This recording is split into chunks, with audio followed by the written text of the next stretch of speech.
नमस्कार, आप देख रहे हैं DS4। मैं हूं आपके साथ तफीसा खान। 2024 लोकसभा चुनावों का आगाज़ हो चुका है, लेकिन उससे पहले ही कहीं पर चंदे का शोर है कि घोटाला हुआ है, तो कहीं पर ये कहा जा रहा है कि जो पैसा अकाउंटों में है उसको फ्रीज कर दिया गया है। ये आरोप कांग्रेस पार्टी लगा रही है। प्रेस कॉन्फ्रेंस कर कांग्रेस पार्टी का कहना है कि लोकतंत्र को ख़त्म कर दिया गया है पूरी तरीके से, और तमाम अकाउंट जो है उनको वो बंद कर दिए गए, यानी कि पैसा निकालने की परमिशन अब कांग्रेस के पास नहीं है।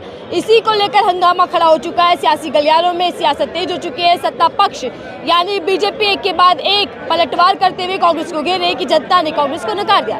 ऐसे में मैं जनता के बीच और जनता से जानूंगी कि जनता की राय क्या है, जनता इस मुद्दे को कितना समझ रही है, और साथ ही साथ क्या वाकई बिना पैसे के कांग्रेस चुनावी मैदान में नहीं जा पाएगी जैसा वो कह रही है। तो बातचीत कर लेते हैं। शर्मा जी मेरे साथ है। सबसे ज्यादा ज्ञानी यही माने जाते हैं। भैया मैं जब पब्लिक में आती हूँ, खासकर दिल्ली में, अगर मैं बातचीत कर रही होती तो मैं शर्मा जी से जरूर बातचीत करती हूँ, क्योंकि मुझे लगता है शर्मा जी कि आप आंकड़ों के साथ बात करते हैं, फालतू इधर उधर की बातें सीधा पॉइंट पर बात करते हैं। सर, कांग्रेस पार्टी कह रही है कि लोकतंत्र खत्म कर दिया गया है, जो उनके पास पैसा है वो निकाल नहीं पा रहे बैंकों से, तो फिर चुनावी मैदान में कैसे जाए कांग्रेस? क्या वाकई कांग्रेस की हालत बहुत खराब है इस वक्त? देखिए, खराब तो नहीं है, लेकिन इस फाइनेंशियल कंडीशन में अगर देखा जाए तो जाहिर सी बात है, अकाउंट जब फ्रीज कर दिए गए हैं तो पैसा निकाल नहीं सकती, और हर कोई जानता है कि चुनावों में पैसा खर्च तो होता ही है। उनके NSUI के अकाउंट उनके फ्रीज कर दिए गए, उनके युवा कांग्रेस के अकाउंट फ्रीज कर दिए गए, जो मेन कांग्रेस है उसके अकाउंट फ्रीज कर दिए गए। और कारण क्या दिया गया? आज से करीब 30 साल पुराना असेसमेंट ईयर, फाइनेंशियल ईयर 1994 और 5 का 94-95 के असेसमेंट ईयर में निकाल के 14 लाख रुपए का जो है आपका जो है डाटा वो नहीं मिल रहा है हमसे। तो इस वजह से उनके 14 लाख रुपए का मुद्दा बना के उनके ऊपर 200 करोड़ रुपए का जुर्माना ठोक दिया गया उस 14 लाख के अगेंस्ट। आप ये देखिए कि बैंक की कितनी ज़बरदस्त इसमें हेराफेरी है। 14 लाख पे 200 करोड़ रुपए का जुर्माना, किस हिसाब से उन्होंने ब्याज लगाया होगा, कौन सा चक्रवर्ती ब्याज वो लगाया होगा, जो 30 सालों में अच्छी जगह पे आप बढ़िया से बढ़िया जगह इन्वेस्टमेंट करोगे। एक अडानी को अगर हम छोड़ दे दो सीधी बात है, जो अडानी जी की संपत्ति तो हज़ारों गुना बढ़ गई 3 साल में, अगर उनको छोड़ दिया जाए तो बाकी कहीं भी आप 14 लाख रुपये पे 200 करोड़ रुपए नहीं बना सकते। लेकिन उनके ऊपर जुर्माना 200 करोड़ का ठोक के और उनको रिकवरी का नोटिस भेज के और उनके अकाउंट जो है फ्रीज कर दिए गए। जबकि इनकम टैक्स की जो धारा 149 है उसके अंतर्गत सबसे पहले एक क्लॉज है कि आप 7 साल से ज़्यादा पुराने जो रिकॉर्ड आप नहीं रखने की जरूरत आपको। अगर आपने इनकम टैक्स फाइल कर दिया, हर साल आप इनकम टैक्स फाइल कर रहे हैं, तो आपको 7 साल पुराने अकाउंट मेंटेन करने की जरूरत नहीं। आपने क्या फाइल करा था, क्या नहीं करा था, वो असेसमेंट रखने की आपको जरूरत नहीं पड़ती, पहली चीज़।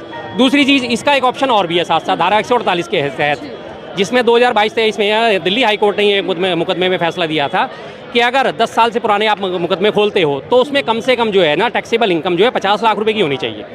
टैक्सेबल इनकम 50 लाख रुपए की होनी चाहिए, तो आप 10 साल से पुराना भी मुकदमा खोल सकते हो। लेकिन जैसा कि इसमें बताया गया, जैसा कि इसमें सारी जानकारी सामने आ रही है, ये मात्र 14 लाख रुपए का काम है। उस पर अगर उन्होंने ब्याज वगैरह बना के उसे 200 करोड़ बना दिया, वो एक अलग चीज़ है। लेकिन काउंटिंग जो होती है वो हमेशा मूलधन से होती है कि आपकी अगर अकाउंट में हेराफेरी थी तो कितने की हेराफेरी थी, वो मानी जाती है 14 लाख रुपए की। तो उस हिसाब से भी, कोर्ट के हिसाब से भी मुकदमा कहीं नहीं ठहरता। जिस हिसाब से इनकम टैक्स डिपार्टमेंट ने फटाफट काम करते हुए, उनको कार्रवाई करते हुए इनके सारे के सारे खाते फ्रीज कर दिए। तो इसका सीधा सा मतलब एक ही है। मुझे आज मणिशंकर अय्यर जी की बड़ी ये बात याद आ रही है, जो उन्होंने कहा था।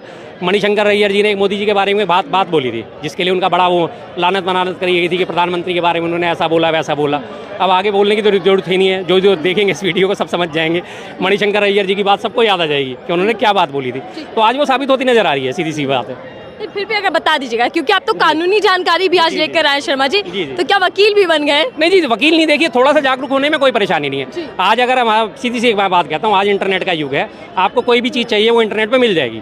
डिपेंड ये करता है कि आप उसमें ढूंढते क्या चीज़ हो। आप उसमें ऑथेंटिक चीज़ें ढूंढते हो या आप उसमें रील्स देखते हो। मैं रील्स नहीं देखता, मुझे जानकारी चाहिए होती मैं इंटरनेट से ढूंढ के निकाल लेता हूँ। तो वही मैं सुबह से आज देख रहा था, तो मैंने उसमें जब पढ़ा IT एक्ट में, मेरे दोस्त भी हैं, संदीप नाम है उनका, CA है, उनसे भी मेरी सुबह बात हुई। मैंने कहा भाई मुझे इस मसले पे कुछ बात समझ में नहीं आ रही, ऐसा कैसे हो? तो उसने मुझे ये बातें बताई।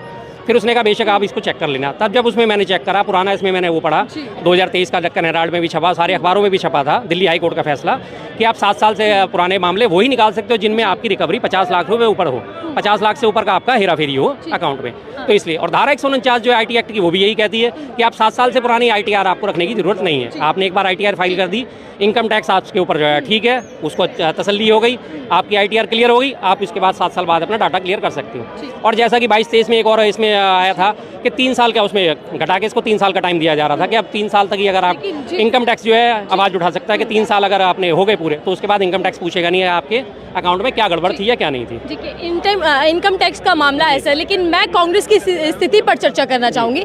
मामला अदालत में चल रहा, अदालत ने कितना ध्यान दिया कितना नहीं ये तो अलग ही बात है, लेकिन प्रेस कॉन्फ्रेंस करने की नौबत क्यों आ गई? क्या कांग्रेस इसके जरिए जनता तक पहुंचना चाहती है या फिर कांग्रेस ध्यान दिलाना चाहती है न्यायालय से लेकर चुनाव आयोग तक जो चुप्पी साधे हुए हैं? नहीं, जाहिर बात है जी। देखिए, लोकतंत्र है, लोकतंत्र में सबकी आवाज़ सबके सामने जानी चाहिए और जो हमारी पॉलिटिकल पार्टीज़ हैं वो हमारे लिए क्या कर रही हैं और क्या उनके साथ हो रहा है वो भी बताना जरूरी है। अब जनतंत्र में ये बात नहीं पहुँचेगी, मैं क्या छोटे मोटे जितने भी IT सेल के अधिकारी हैं जितने भी, उनको भी इस बात का पता होगा कि वो कर रहे हैं तो ये गलत कर रहे हैं, लेकिन किसी प्रेशर में डाल के उन्होंने भेज दिया। अब ये मसला कोर्ट में जाएगा, 90 दिन का अपील का टाइम होता है, ठीक है जी। आज वो अपील डालेंगे, उस पर कब वो सुनवाई का टाइम देता है, IT कमिश्नर के पास ही अपील फाइल होगी। IT कमिश्नर कब उनको फाइल के लिए सुनवाई का टाइम देते हैं, कब नहीं करते हैं, क्या बात होती है, उस पर फिर वो दाव पेच फंसा देंगे। आपकी ये चीज़ पूरी नहीं है, आपने ये एफिडेविट नहीं लगाया, आपने वो असेसमेंट ईयर का वो नहीं लगाया। अल्टीमेटली जो है 90 दिन का वो टाइम किसी तरह पास आउट कर देंगे और 90 दिन में होगा क्या, चुनाव निपट जाएंगे, तब तक इलेक्शन हो नहीं पाएंगे जी। यही डर कांग्रेस को सता रहा है सर। कांग्रेस भी कह रहे हैं कि चुनाव नजदीक है, उससे पहले कैसे पैसे को इस्तेमाल किया? बिल्कुल जी, जाहिर बात है, चुनाव लड़ना कोई आसान बात तो है नहीं। पैसा खर्च होगा ही होगा, गाड़ियों में पैसा खर्च होगा, बैलेट आपके पोस्टर में, पैम्फलेट में, संपर्क करने में, हर चीज़ में पैसा खर्च होता ही है। चुनाव तो पैसे का है। या इलेक्शन कमीशन खुद परमिशन देते हैं आपको 25 लाख रुपए 35 लाख रुपए खर्च करने की, तो उसे भी पता है ना कि खर्चा होना ही है। वो जमाने तो गए जब 2-2 रुपये में 4-4 रुपये में चुनाव लड़ लिया जाता था। बैलगाड़ी में बैठ के चले गए, आपने चुनाव प्रचार कर लिया, आपका चुनाव प्रचार हो गया। 2-2 रुपये में 10-10 रुपये में लोगों ने चुनाव प्रचार करा था। अब वो टाइम तो नहीं बचा, खर्चा तो होना ही होना है, लोगों से संपर्क करना है तो खर्चा ही होगा। तो उसी वजह से आज ये बीजेपी जिसको कहते हैं ना, एक मैंने अपने पुराणों में कहानी पढ़ी है, भस्मासुर। भस्मासुर ने शिव जी को प्रसन्न करके उनसे वरदान मांग लिया, मैं जिसके ऊपर हाथ रखूंगा वही भस्म हो जाएगा। तो आज बीजेपी वही भस्मासुर हो रही है, सबके ऊपर हाथ रखते जा रही है, भस्मासुर होती है, कर दिया रही है उन्हें। लेकिन यही पलट के बीजेपी के ऊपर भी आना है। ऐसा नहीं है कि शासन सदा एक का रहता है, प्रशासन सदा एक का रहता है। हालात बदलते हैं, पॉलिटिक्स बदलेगी, फिर बदलेगा सिस्टम यही। तो यही चीज़ें आज बीजेपी के गले की आगे चल के फांस भी बनेंगे। जिन चीज़ों को आज वो इस्तेमाल करके दूसरी पार्टियों को परेशान कर रही है, एलिगेशन लगा रही है, यही पार्टियां उसके गले का फंदा भी बनने वाली हैं। कहते हैं ना कि जो दूसरों के लिए गड्ढा खोदता है वो खुद गड्ढे में गिरता है। तो बीजेपी का आने वाले टाइम में यही हाल होने वाला है। लेकिन शर्मा जी देखिए, कांग्रेस भी बीजेपी को कोस रही है। मैं ये समझना चाह रही हूँ उसमें बीजेपी का क्या रोल है? आपका चंदा आप नहीं निकाल पा रहे? बिल्कुल मानेंगे कि इसमें बीजेपी का क्या रोल है। क्या सत्ताधारी पार्टी की इच्छा के बिना IT डिपार्टमेंट में इतनी ताकत है कि वो इतनी बड़ी पार्टी जो 137 साल पुरानी पार्टी, उसका 30 साल पुराना रिकॉर्ड निकाल के आज लेके आ रही है? क्या उसमें हिम्मत है? जब तक उसके ऊपर किसी का वरदस्त नहीं होगा तब तक उन लोगों की हिम्मत नहीं होती। अगर मैं आपको एक छोटा उदाहरण दूं, अगर एक थाने का मामला अगर लिया जाए, अगर SHO एक कांस्टेबल को कह देना कि ये नेता है, ये इलाके का MLA मेरे पास आया, मैं ऐसे कुछ नहीं कह सकता, लेकिन तू इसे थप्पड़ मार, कांस्टेबल उसको थप्पड़ मार देगा, उसकी लानत में लानत होगी। कांस्टेबल ने MLA को मार दिया, MLA को मार दिया, ठीक है सर, इस पर जांच बिठा रहे हैं, ये कर रहे हैं, वो कर रहे हैं। ज़्यादा से ज़्यादा क्या होगा, एक उसको कांस्टेबल को सस्पेंड कर दिया जाएगा, महीने 2 महीने के लिए लाइन हाजिर कर दिया जाएगा, सस्पेंड कर दिया जाएगा। लेकिन जब तक उसका वरदस्त हासिल नहीं होगा ऊपर वाले का, क्या उसकी हिम्मत है? तो सेम चीज़ ये इसकी है, IT डिपार्टमेंट की है। IT डिपार्टमेंट को ऊपर से वरदस्त हासिल है तो उन्होंने ये काम अंजाम दिया। जानबूझकर किया जा रहा है, षड्यंत्र है क्या ये? बिल्कुल षड्यंत्र है। मैंने कहा ना कि मणिशंकर अय्यर जी की बात मुझे आज बार बार याद आ रही है। आज वो दिख रहा है, सीधी सी बात है। हर तरीके से वो किस तरह की हरकतें करते जा रहे हैं, साफ अब दिख रहा है। शक्ति के बयान को आप ले लीजिए, पिछले हफ्ते किस तरह से उन्होंने बयान को तोड़ मोड़ करके पेश करा गया। तो किस तरह के लोगों की हरकत होती है, इसी किस्म के लोगों की हरकत होती है। तो आज ये जब ITR, अब एक हमारे ना देहातों में कहावत होती है, खिचड़ी तेरे 4 यार, दही पापड़ घी 4। तो उसी से कहावत एक नई बन गई है, मोदी तेरे 4 यार, ED IT CBI और प्रचार।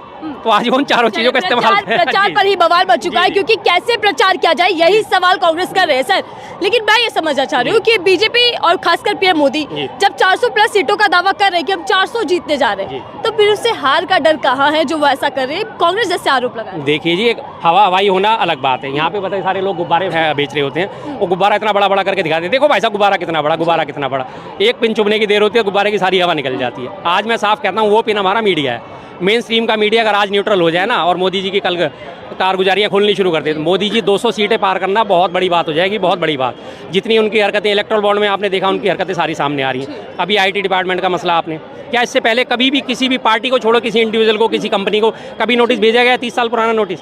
मैं आज पूरे दिन सर्च करा है मैंने इस बात, चुनावों से। हाँ जी, ठीक चुनाव से पूरे दिन आज मैंने सर्च करा कि क्या इससे पहले कभी कोई नोटिस भेजा गया? कभी नहीं भेजा गया।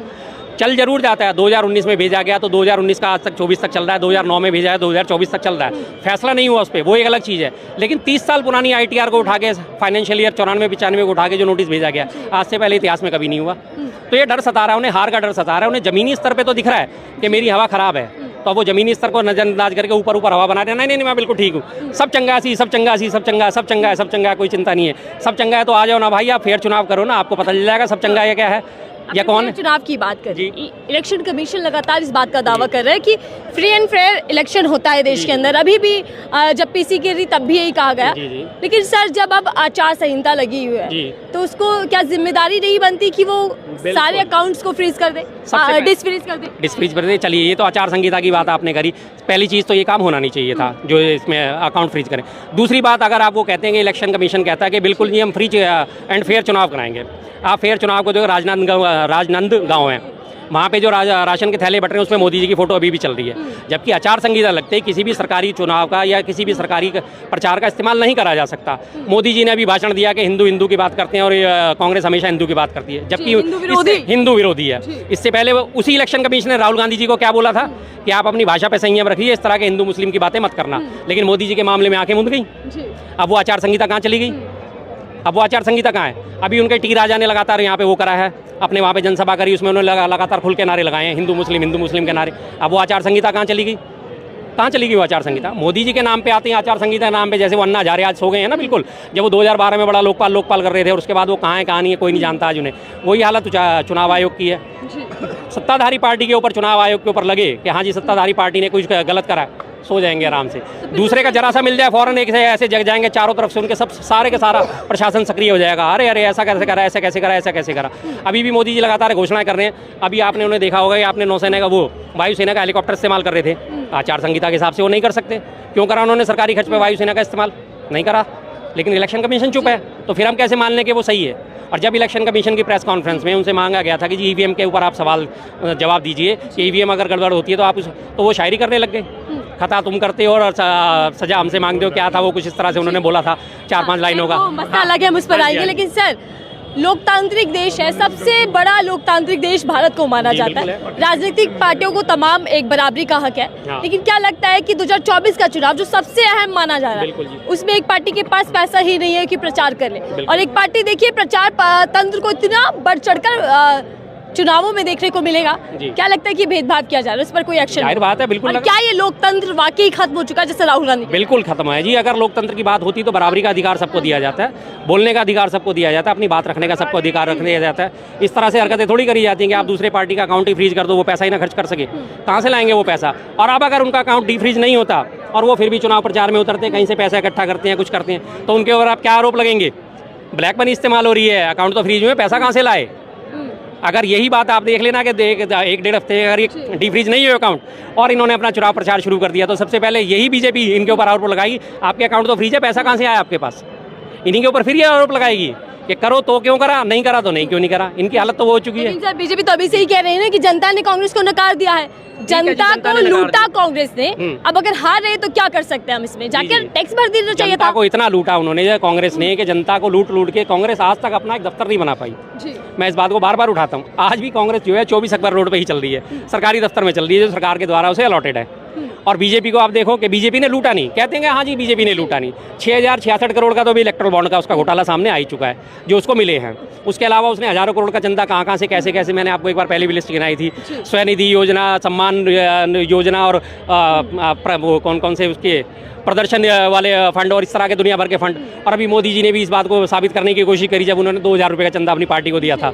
2000 रुपये का चंदा उनके बकायदा ट्विटर पे उसकी फोटो डाली, सब कुछ डाली, और वो इतना सर्कुलेट हुआ कि 2000 से रेवेन्यू तो ज़्यादा उनको ट्विटर के अकाउंट से मिल गई होगी या फेसबुक अकाउंट से मिल गई होगी, उनको रेवेन्यू आ गई होगी। बहुत धन्यवाद शर्मा जी से मैं बातचीत कर रही थी। ज्वलंत मुद्दा जो इस वक्त राजनीतिक गलियारों में बहुत ज़्यादा चर्चाओं में बना हुआ है, कांग्रेस लगातार ये कह रही है कि आर्थिक रूप से कमज़ोर करने की कोशिश यहाँ की जा रही है, लेकिन जनता इस मुद्दे को कितना समझे वही हम टटोलने की कोशिश कर रहे थे और जान रहे थे कि क्या 2024 का चुनाव कांग्रेस के लिए मुश्किलों भरा रहने वाला है, पैसे से भी, आर्थिक रूप से और राजनीतिक रूप से। लेकिन आपकी राय क्या हमसे साझा कीजिएगा। फिलहाल के लिए दीजिए इजाज़त।